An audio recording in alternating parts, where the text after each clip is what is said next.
Another great musician has passed away. Keith Emerson was 71. The keyboardist died of an apparent self-inflicted gunshot wound to the head. Emerson's longtime partner, Mari Kawaguchi, called police to his Santa Monica home on Friday, March 12th, where they found his body. Growing up in Todmorden, Yorkshire in England, he was a musical prodigy. In his early teens, he was playing jazz and blues in London clubs. Emerson got his first touch of fame in the progressive rock band The Nice, which was a melting pot of rock, jazz, and classical music.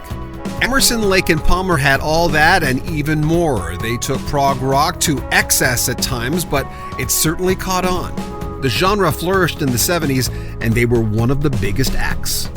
3 months before their debut album was even released, Emerson, Lake and Palmer headlined the Isle of Wight Festival in 1970 alongside Jimi Hendrix, The Doors, and The Who.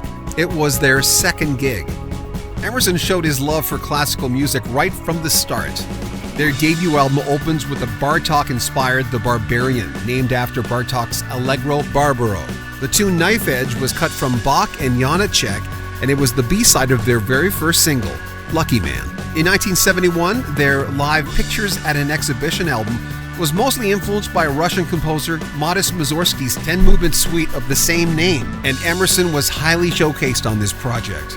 Some consider 1973's Brain Salad Surgery their best work, featuring the almost 30-minute Carnival 9, with its Carnival signature line, "Welcome back, my friends, to the show that never ends."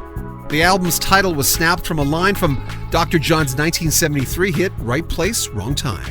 Emerson, Lake and Palmer's works Volume 1 and 2 really showcased the classical rock band that they were. Volume 1 did much better than the second, and reviews were mixed, but anyone calling this band just a prog rock group didn't listen to this phase. With his Hammond organ, Moog synthesizer, and grand piano, Emerson was a huge part of this group's sound. In fact, it was his 20-minute solos that irked Sex Pistols' Johnny Rotten in the late 70s. The pair later became friends, but Rotten, who now goes by the last name Lydon, told the News of the World, "He's a great bloke. I've told Keith in no uncertain terms that what put me off with the band were their 20-minute organ solos and that film of their convoy of trucks crossing America."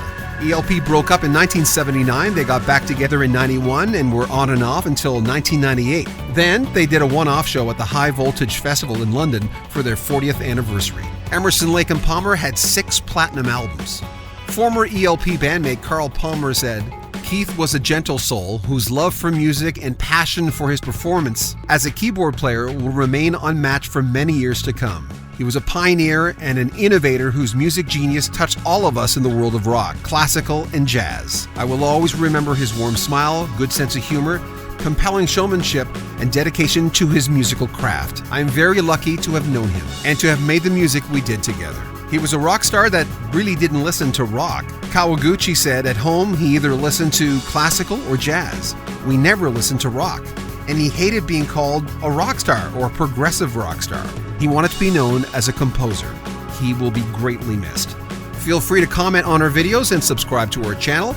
We'll also check out your videos. I'm John Bowden from Rock History Music.